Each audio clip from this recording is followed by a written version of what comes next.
Assalamu alaikum, hello and welcome to the Voice of Islam Living History program. In today's program, we're going to talk about a great warrior and a great sultan, Sultan Baibars, or Baburs, depending how you say it, a Turkish legendary figure from the Mamluk Sultanate of Egypt. The full name of Sultan Baibars was Al-Malik Al-Zahir Rukn al-Din Baibars al-Bun Bundukdari. Bundukdari. That's quite a mouthful, isn't it, Amjad? But thankfully, we're just going to call him Baibars because that's how he's normally referred to. He was born 19th July 1223, although there's some question marks around his year of birth, etc. But he certainly died on the 1st of July 1277 as a great figure, which we're going to talk about today. He was the fourth Sultan of Egypt in the Mamluk Bahari dynasty, and we'll expand on that later on. He's commonly, as I said, known as Baibars, and also had the additional title of Abu al-Fatuh, father of conquest, because he was one of the greatest warriors that the Muslim world had seen, and again, we'll cover more in that. In his native Turkic language, the Mamluks were largely Turks.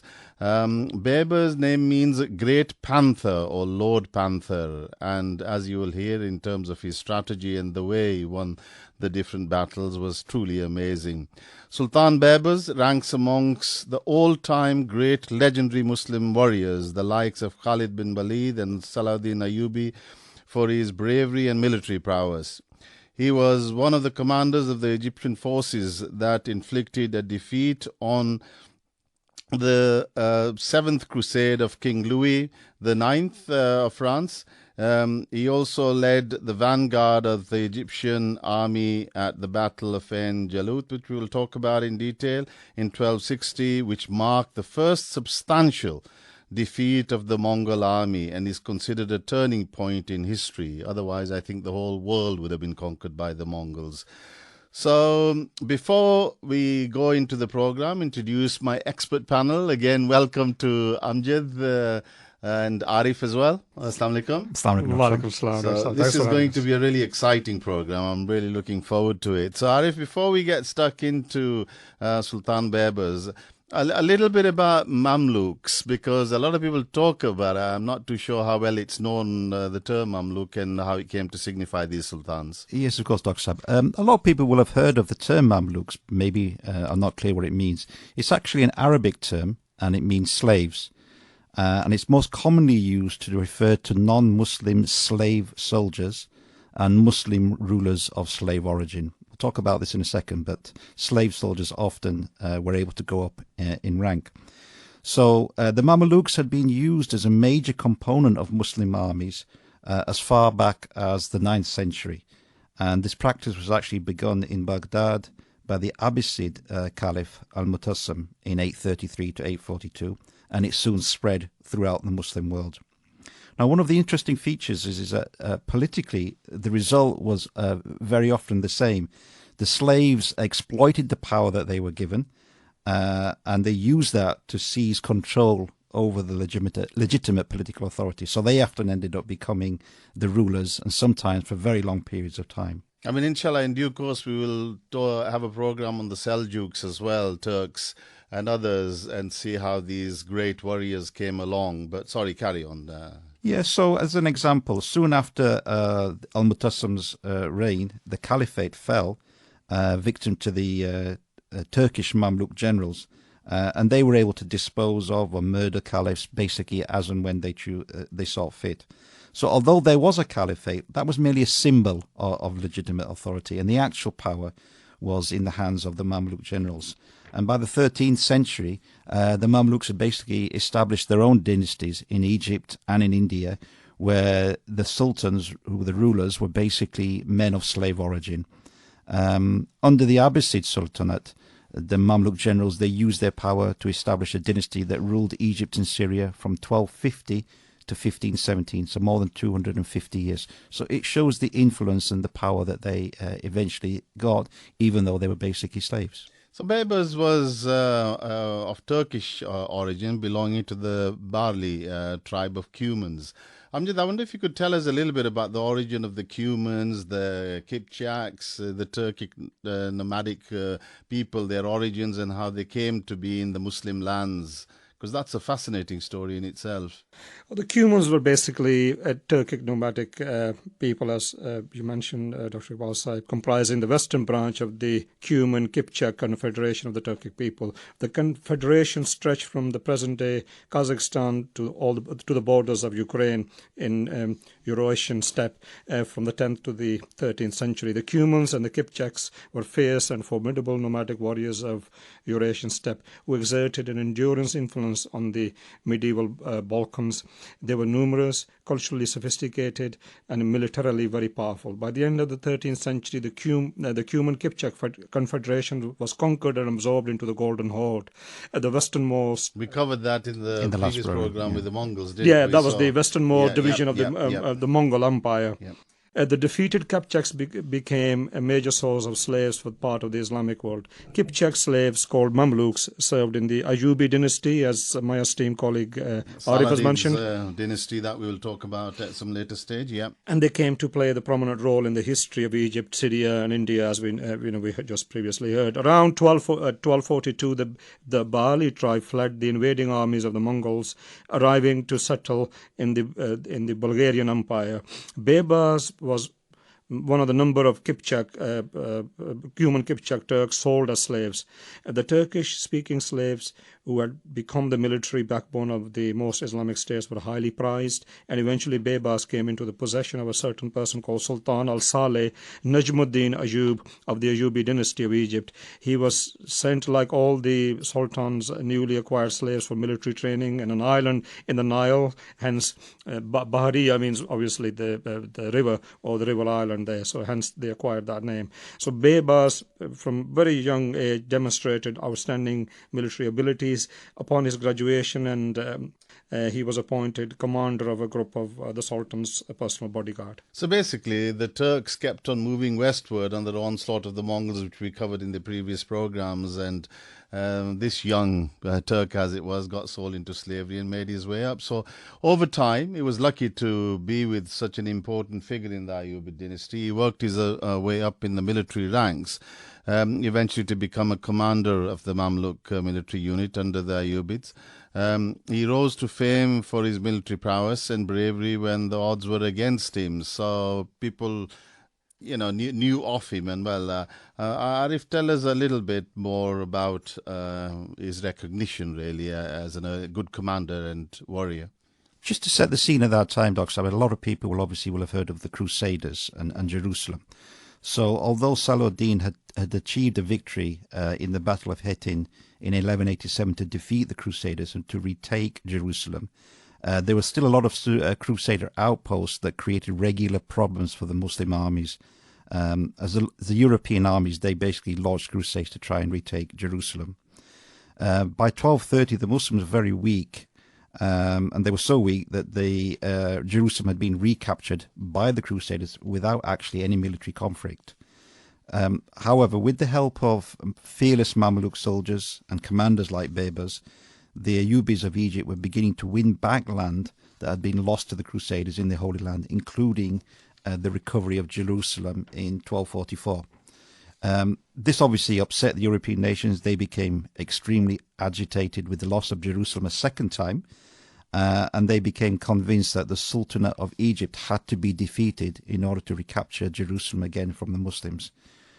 With the Muslim world, including the Ayyubid dynasty, in turmoil, the Crusaders thought, well, this is our opportunity, and so in 1244 they decided to strike back in the Battle of Laforbi, which is a small village in the northeast of modern-day Gaza. So the Crusaders allied with the Ayyubid faction of Syria. They faced the Ayyubid Sultanate in Egypt. And the Egyptian army, they were led by... Because at that stage, the Ayyubid dynasty had started really cracking up and going into different parts, really. It was breaking up and declining. Yeah. So the Egyptian army was led by the highly accomplished, as we discussed, Mamluk commander Baibars. And this was one of the most important battles to decide the future of Jerusalem. As I mentioned, the Battle of Laforby took place. This was between October the 17th and October the 18th on 1244. On the Allied side, the Christian side, the overall Christian command was given to Walter IV of Brienne, Count of Jaffa, and Ascalon. I mean, these were big figures Big from hitters. the Western Christian world, really well known, and that's why these names are useful to remember. Yeah. And Robert of Nantes, Patriarch of Jerusalem, and Philip Montfort, Constable of Jerusalem, they were also present. So estimates are that the Christian army had about 1,000 cavalry, 6,000 foot soldiers, and also in support of the Allied army, Al-Mansur had provided about 2,000 troops from Syria and 2,000 Bedouin troops provided by Transjordan. So the total numbers arriving for the battle was around about 11,000, and they heavily outnumbered. By all accounts. They heavily outnumbered the Baibars. So, the fighting at this was fierce. And at the end of the battle, over 5,000 crusaders died and 800 prisoners were taken, including some very prominent figures like Walter of Brienne. The Syrian Ayyubid army and the Bedouins were absolutely annihilated. And this was a decisive victory for Baibars and his army, having lost very few troops. So you can see his fame really growing at that stage.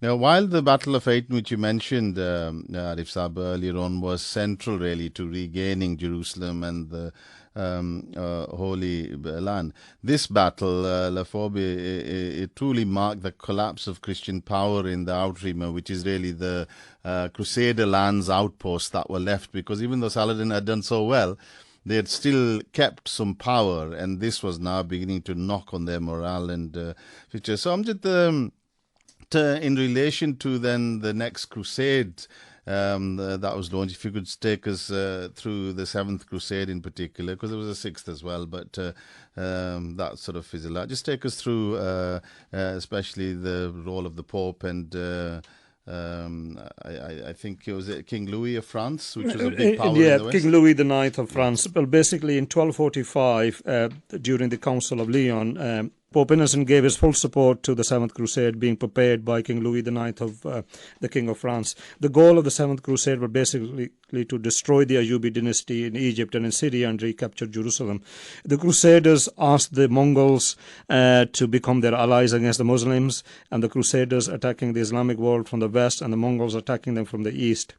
Goyok, the great Khan of the Mongols, told the Pope's envoy that the Pope and the King of France should submit to the Mongols first, and then they'll forge an alliance. They wanted to take over the world. Combined. They were not interested in forming alliances. Well, as we know, Baibars was, has been mentioned by Arif, Baibars, one of the prominent commanders in the Ayyubi Sultanate to face and defeat the Seventh Crusade, led by King Louis IX of France.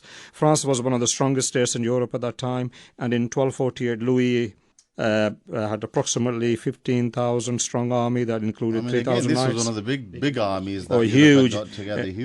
This was seriously trained army. They were not conscript, but basically trained serving soldiers, 15,000 strong, and led by 3,000 knights contingent and 5,000 crossbowmen. Sailed on 36 ships from the French port on the Mediterranean, and this port was specifically built for the purpose of waging this crusade. Nevertheless, Egypt was the object of this crusade, and King Louis landed in 1248 on the Nile Delta, and Louis thought, he has a solid base in the Nile Delta to attack Jerusalem. I think it'd be interesting, Arif, if you could just read the quote from one of the famous Muslim historians in relation to this, and we'll come back to Amjad with that, because it's quite interesting, because it shows, the slight arrogance of the man. But let me just read what he used. This is Al-Makrizi, a Muslim historian in the 15th century. He said that Louis IX had sent a letter to the Sultan of Egypt, and this is an extract from what he had written. He said, "As you know that I am the ruler of the Christian nation, I do know that you are the ruler of the Mohammedan nation. The people of Al-Andalus give me money and gifts while we drive them like cattle. We kill their men and we make their women widows. We take the boys and the girls as prisoners, and we make houses empty. I don't think he's being very friendly, is he? No, He's go on, sort carry of on. giving a warning there. Yeah. He goes on to say, I have told you enough, and I have advised you to the end. So now, if you make the strongest oath to me, and if you go to Christian priests and monks, and if you carry kindles before my eyes as a sign of obeying the cross, all these will not persuade me from reaching you and killing you at your dearest spot on earth. If the land will be mine, then it is a gift to me. If the land will be yours and you defeat me, then you will have the upper hand. I have told you and I have warned you about my soldiers who obey me. They can fill open fields and mountains, their number like pebbles. They will be sent to you with swords of destruction. As I say, not a very friendly letter, but a warning. So I'm just carry on. Sorry. Well, like I said, when Louis landed in the Nile Delta, he had his base there, and he thought, well, Cairo is now within his reach.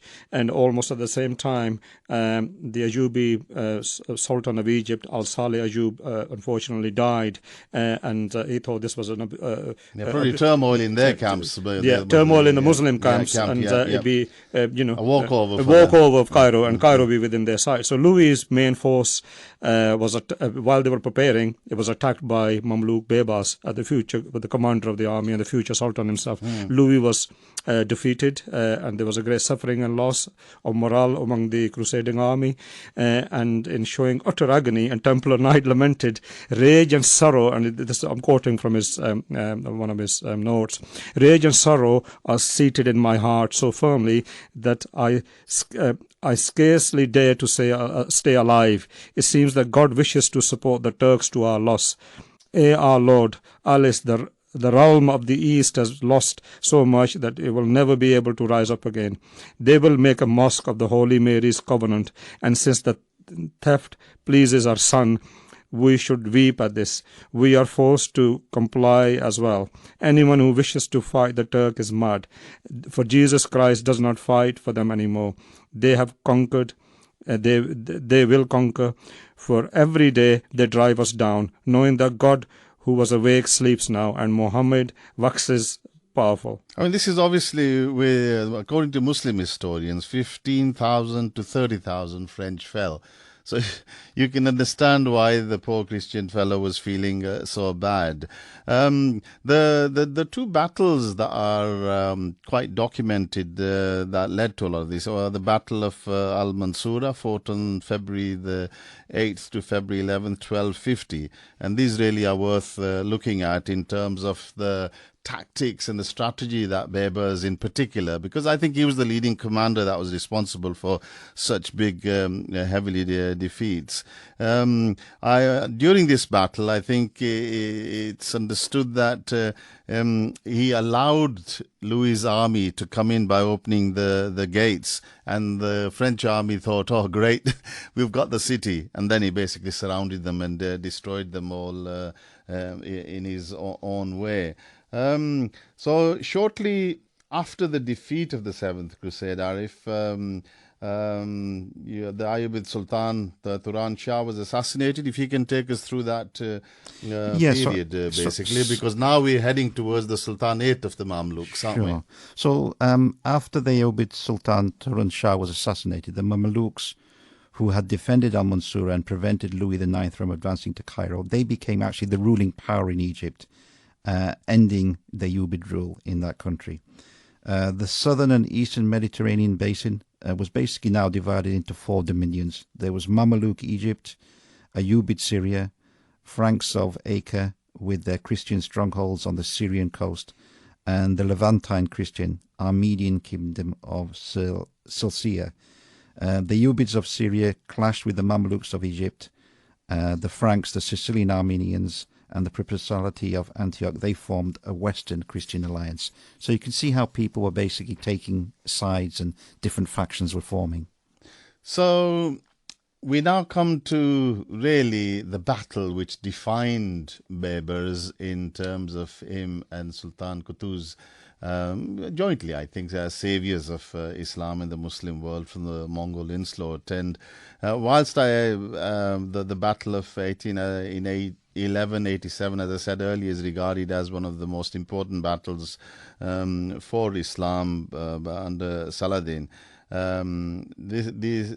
This battle, the Battle of Angelote, probably is right up there in terms of saving mankind, really, from the Mongols.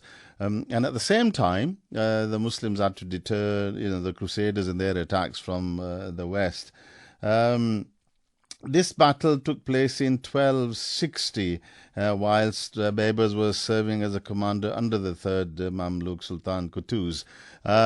Because of his differences with the Mamluk Sultans, he'd been sort of banished towards Syria for a long time. And spent his time, doing whatever warriors do in those lands. But when Qutuz took over, and when he faced the onslaught from the Mongols, he wrote to his old comrade, and they joined together. So the Battle of Angelut took place in September, the 3rd of September, 1260. And this really was the turning point for the Muslims and the rest of the world against the Mongols. Angeluth is known as Goliath Spring, located in southeastern Galilee. And it's so called because it was held to be the place where David of Israel killed Goliath of the Philistines, described in the book of Samuel. So a pretty holy place, really, to hold a battle against probably one of the fiercest armies the world had ever seen. So, Amjad, if you could just take us how we got to this stage. I think, although we've done a whole program on the Mongols, some listeners may not have followed that. So just take us through a little bit of the background in brief. Well, in Jalut itself is befitting for all sorts of reasons, because there is David and Goliath, a small kid against a giant, Philistine giant. And here we have, the Mamluks who are outnumbered, outgunned, against the combined army of the Mongols and the Crusaders. So when basically the great Khan, Monk or Monkey as he's known, he died in 1251, he immediately set out to implement his grandfather Genghis's strategy for the conquest of the world, to establish a world empire, to bring the vast, and obviously the initial goal was to bring the vast Muslim world under the Mongol control. So he selected his brother, another of Genghis Khan's grandsons, called Halaku Khan. As we have covered in our previous program about the Mongol Empire, under Halaku's onslaught, the 500-year-old Abbasid Caliphate of Baghdad was destroyed, and so fell the Ayyubi dynasty in Damascus too. Halaku's plan was then to proceed southwards through the Kingdom of Jerusalem towards the Mamluk Sultanate of Egypt to confront the major Islamic power there. Just to carry on from there, I mean, the Mongols, as we mentioned in the previous program, they often used to send envoys or someone ahead to sort of, in effect, try and ask for surrender. So the Mongol envoys to Egypt, they sent a letter demanding Sultan's surrender. And this was by Halagu, the commander of the Ilkhanate, who was again brother, I think, of Monkey Khan, wasn't he? So this letter's not any much more friendly than King Louis from no, the West. Just read that. So what he said in his letter was, from the King of Kings of the East and the West, the great Khan, to Qutuz the Mamluk, who fled to escape our swords, you should think of what happened to other countries and submit to us. You have heard how we have conquered a vast empire and have purified the earth of the disorders that tainted it. We have conquered vast areas, massacring all the people. You cannot escape from the terror of our armies. Where can you flee? What road will you use to escape us? Our horses are swift, our arrows sharp, our swords like thunderbolts. Our hearts are hard as the mountains, our soldiers as numerous as the sand. Fortresses will not detain us, nor armies stop us. Your prayers to God will not avail against us. We are not moved by tears, nor touched by lamentations. Only those who beg our protection will be safe. Hasten your reply before the fire of war is kindled. Resist, and you will suffer the most terrible catastrophes. We will shatter your mosques and reveal the weakness of your God, and then will kill your children and your old men together. At present, you are the only enemy against whom we have to march. So again, it was, a very, very threatening letter, and obviously, basically had been sent there to send a message. But however, the Sultan Qutuz, he responded by killing the envoys and displaying their heads on the gates in Cairo. My understanding is initially when the letter was read, he left the envoys, consulted his generals and his viziers and everybody else, and they said, look, Sultan, we're outnumbered, you might as well give up. And being a warrior himself, and he said, no, this is my decision, and for the good of Islam, we are not going to do that. And as you say, he sent a message back to Hulagu. Before we go into the actual battle, just a little bit on the campaign, Amjad. Probably, I think we'll do the battle after the break. Just to add to that, I mean, when he was confronted with the envoys, it was just basically a message of terror. Either you submit or you be vanquished. So Sultan Qutuz was somebody who was who was a servant, and he used to serve one household. When he became the Sultan, he said to his missuses that, look, now Allah has made me the servant of all the Muslim Ummah. So he took this, his Sultanate and his very seriously indeed. So, shortly before he launched his campaign against Mamluk, Hulagu heard about the death of the great Khan, Monk Khan or Monke Khan. And so he withdrew from the Levant with the bulk of his army, leaving his forces west of the Euphrates with only one tomb, and one tomb is about 10,000 men, and a handful of vessel troops under his most trusted commander, Katbuka. He was a Nazarene Christian. Contemporary documentation, however, discovered recently in 1980s reveals that this just to be one of the reasons for the withdrawal. According to these documents, Hulagu himself claimed that he withdrew most of his forces because he could not sustain such a large army logistically, saying that the fodder in the region, in the Levant particularly, had been mostly used up, and that it was a Mughal custom to withdraw to cooler lands in the summer. Yeah, whatever the reason was, I think... thank God for the Muslims as well. But still, a substantial number of Mongols remained to take on board, and these are some of the reasons. I think this is probably a good stage to have a break. And then in the second half, we will start with this important battle and its outcome. You're listening to the Voice of Islam Living History program.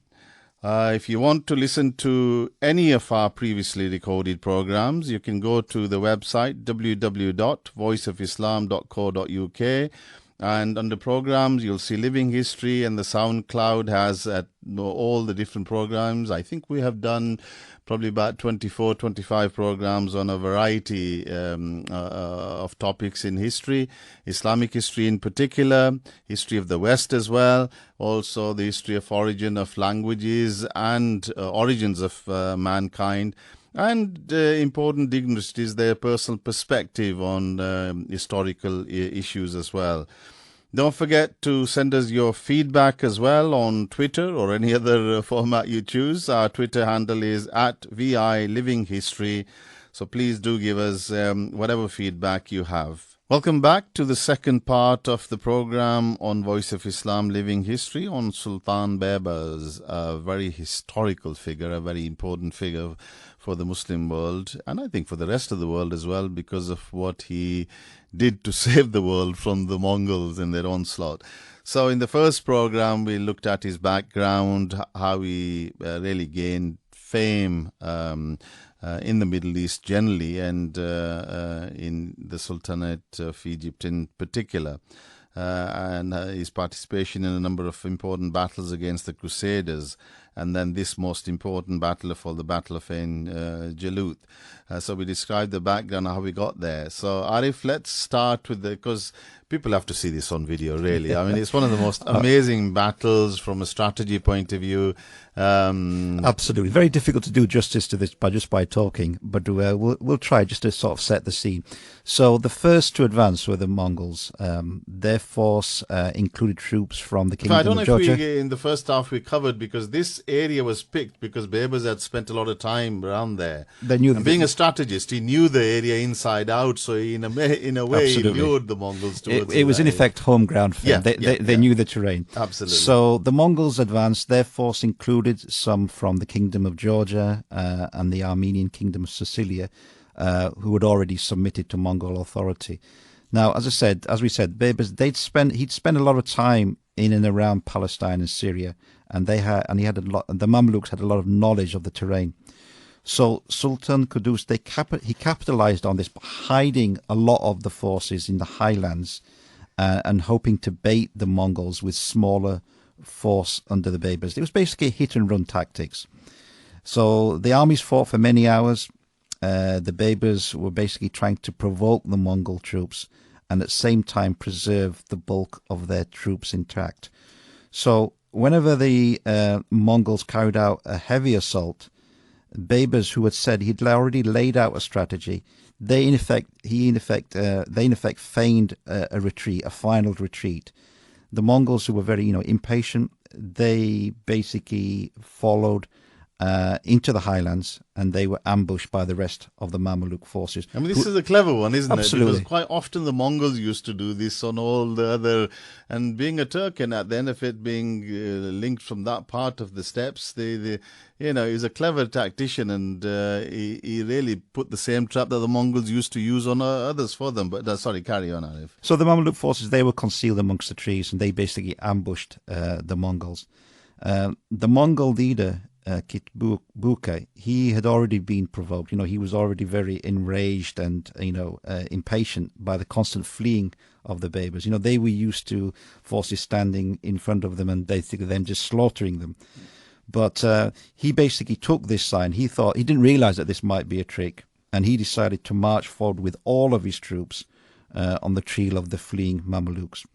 When the Mongols, when they reached the highlands, the Mamluk forces, they emerged from all of the hiding places and they began to fire arrows and attack with the cavalry. And the Mongols basically, they found themselves surrounded on all sides.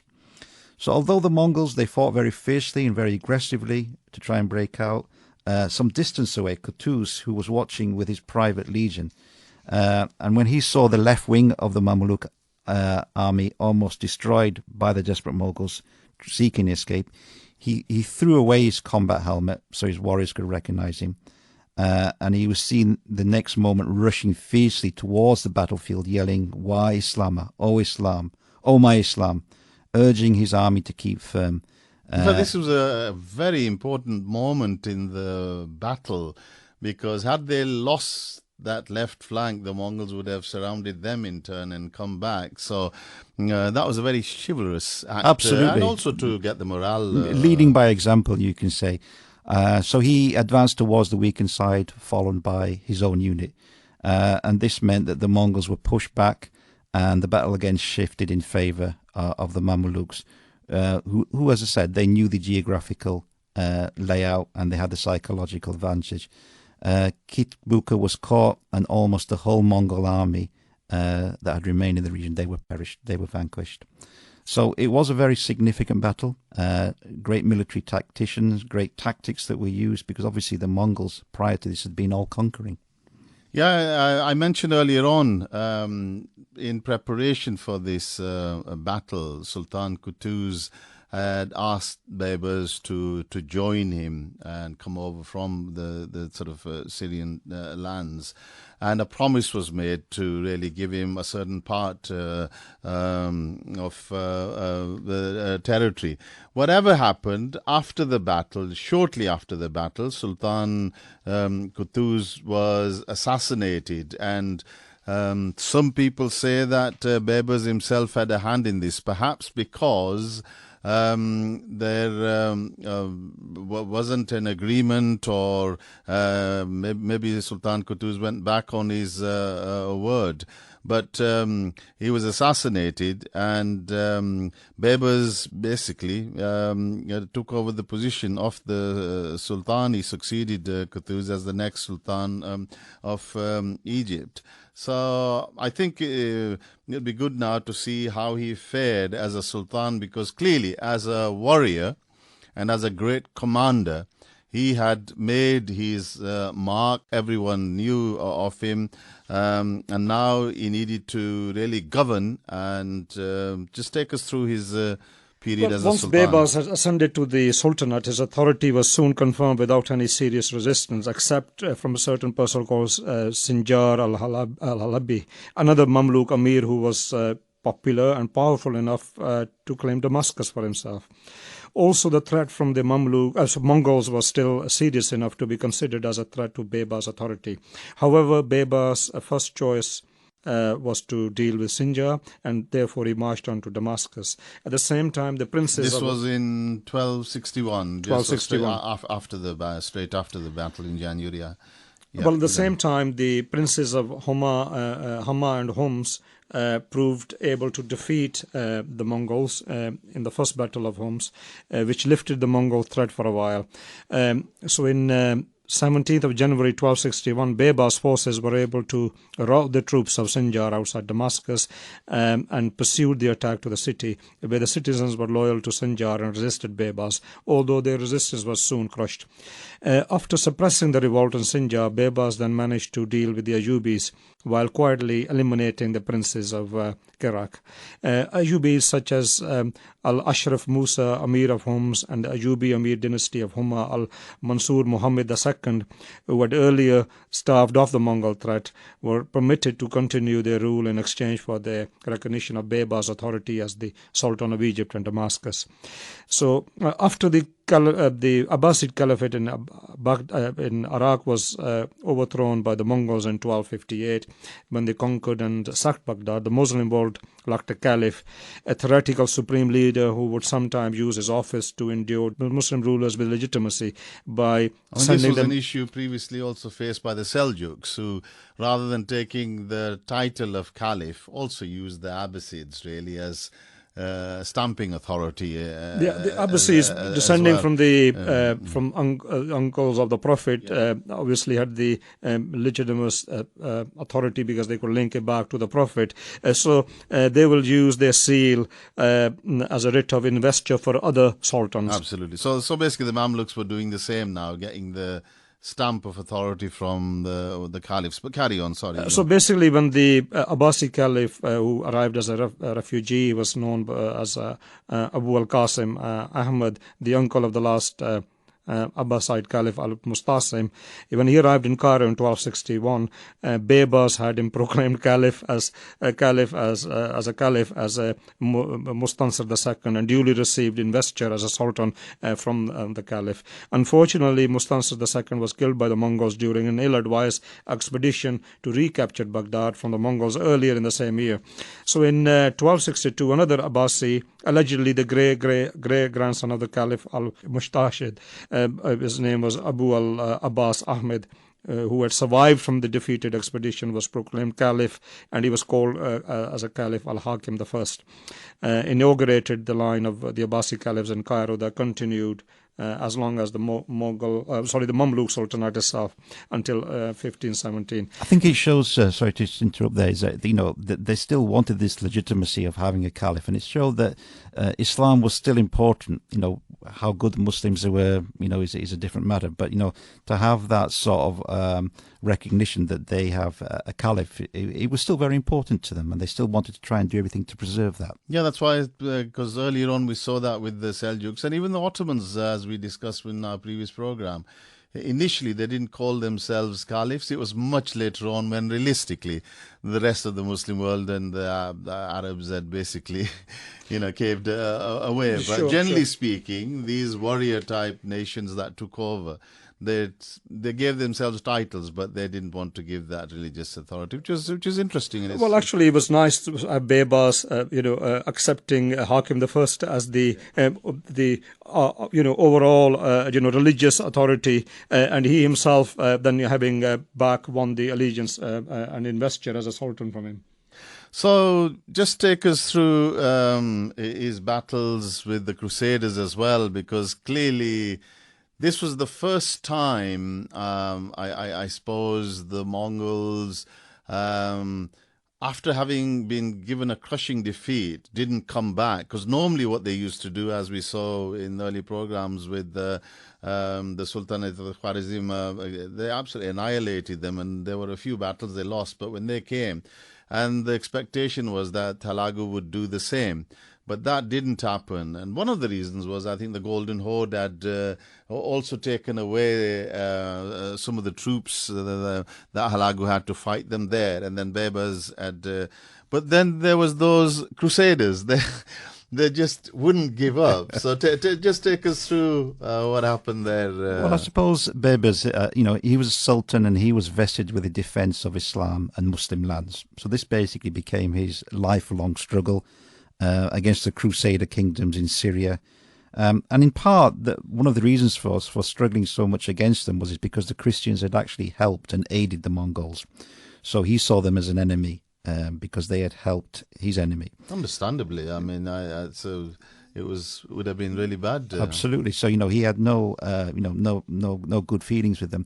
So this started with the Principality of Antioch, which was a vassal state of the Mongols, and they had participated in attacks against Muslims in Damascus, in Syria. In 1263, Baibars laid siege to Acre, which was the capital of the remnant of the Kingdom of Jerusalem. And although the siege was abandoned when he sacked Nazareth instead, very soon he had captured Haifa and the strategic town and fortress of Safad, which had been held by the Templar Knights, which had been conquered by Saladin in 1188, but returned to the Kingdom of Jerusalem in 1240. Now, obviously, people will have heard of Templar Knights, and these were supposed to be the very strong, brave people. But Baibars Templars were really well trained, and but Baibars had promised the knights safe passage to the Christian town of Acre if they surrendered their fortress. They were badly outnumbered, and so the knights basically they agreed. On capturing Safed, Baibars fortified and repaired the fortress as it was strategically situated and well constructed. So he was strengthening the defences. Later on, a few years later, in 1266, Baibars invaded the Christian country of Sicilian. I'm saying it's Sicilian. It's Sicilian. Armenia. Lesser Armenia is much easier to remember. Lesser Armenia. And again, this kingdom under King Hethum I had submitted to the Mongol Empire. So after defeating the forces of Hethum I in the Battle of Mari, Baibars managed to ravage the three great cities, Mamistra, Adana, and Tassos, so that when Hethum arrived with Mongol troops, the country was already devastated. It was too late, basically, by the time the Mongol troops had arrived. So after successfully conquering Lesser Armenia, Baibars in 1267 settled his unfinished business with Acre and continued the extermination of the remaining Crusader garrisons in the following years. In 1268, he besieged Antioch and he captured the city in 18th of May. He had the city razed and he killed and enslaved much of the population. The reason for doing that was he wanted to end the Crusader presence in the Middle East. Well, Saladin had left unfinished business, Absolutely. Essentially, and these people had been going on and on and on, continuously creating turmoil for the Muslims. So he thought that if he routed them, that this would remove their threat and also remove instability as well. So then we move on to Baibars' campaign with the Ninth Crusade, and tell us a little bit about.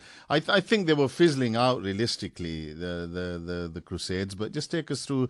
This is where Prince Edward of England was involved, and thankfully this ended without too much blood. But just take us through that. Well, in 1271, after Baibars captured the smaller castles in the area, including Castel Blanc, he besieged Coq de Chevalier's castle, held by the Hospitaller Knights, on the 30th of March. Peasants who had lived in the area had fled to the castle for safety and were kept in the outer ward.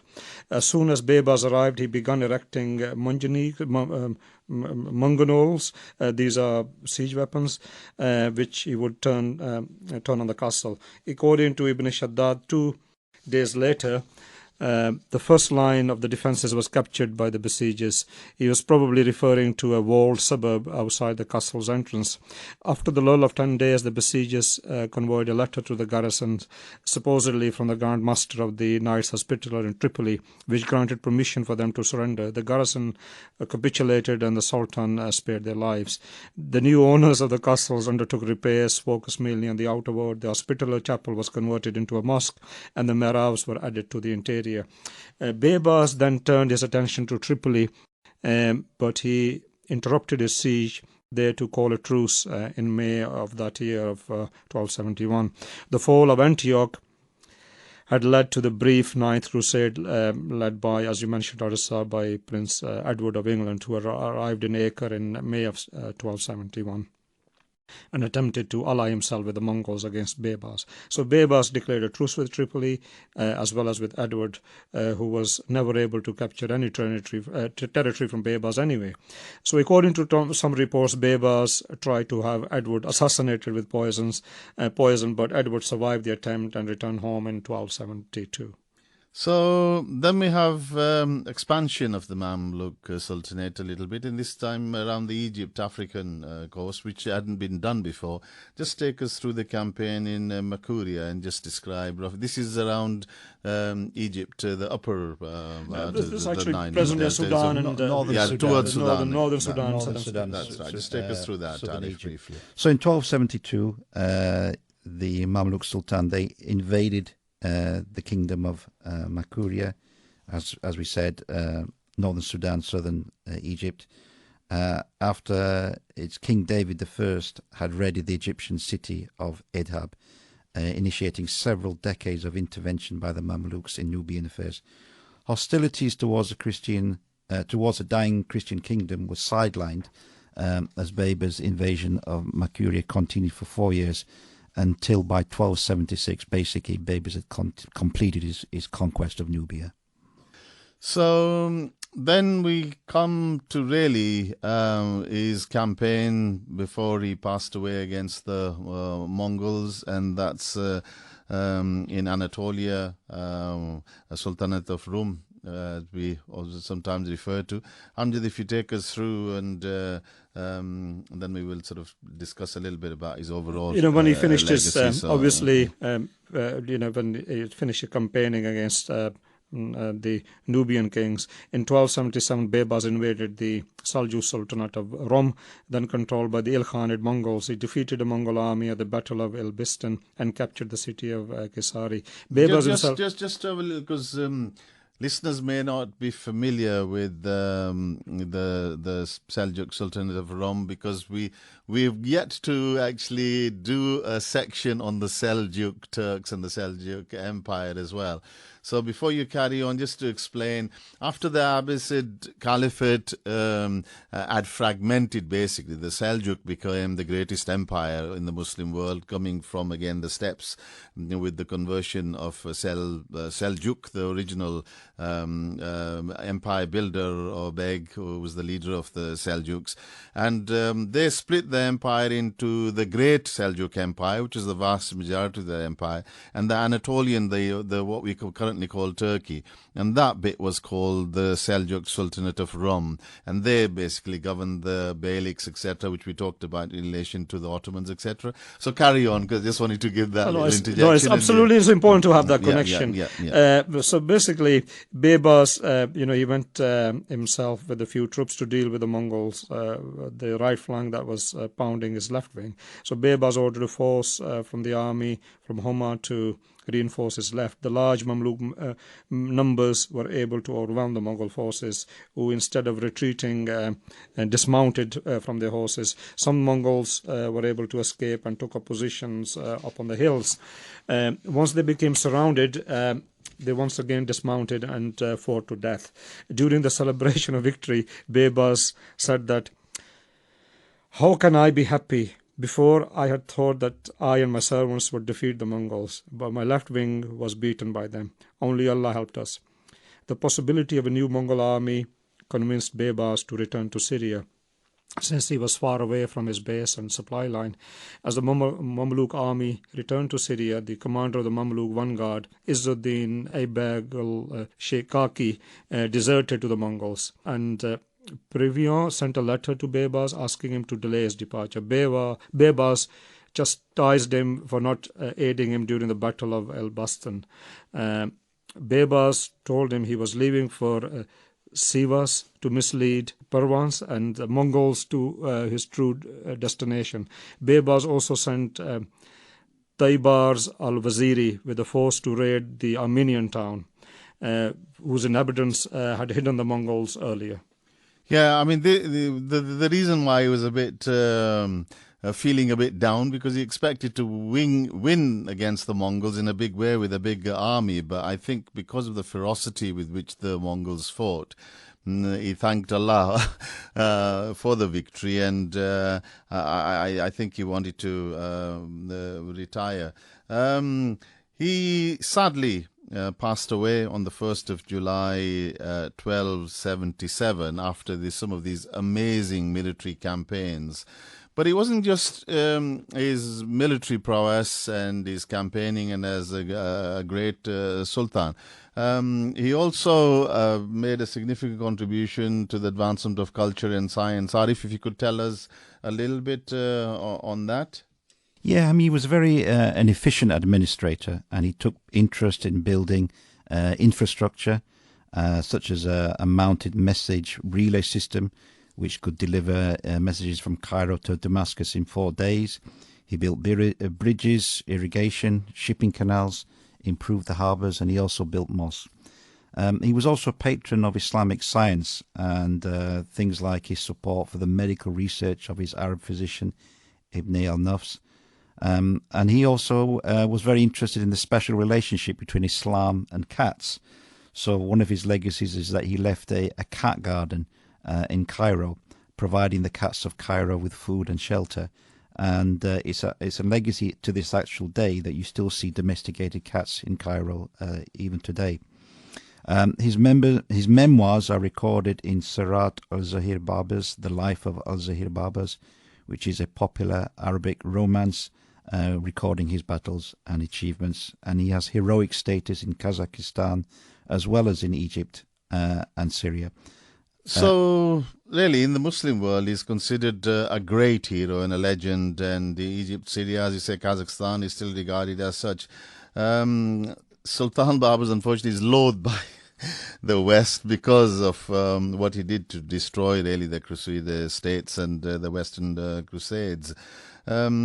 He played such an important role in bringing the Mongols to Islam, not just defeating them, but also, and he worked very, very closely with the Berke Khan and the Golden Horde as well to engage Halagu and the Mongols, which really were destroyed over time. And thankfully, majority of his descendants became Muslims as well, but that's another story.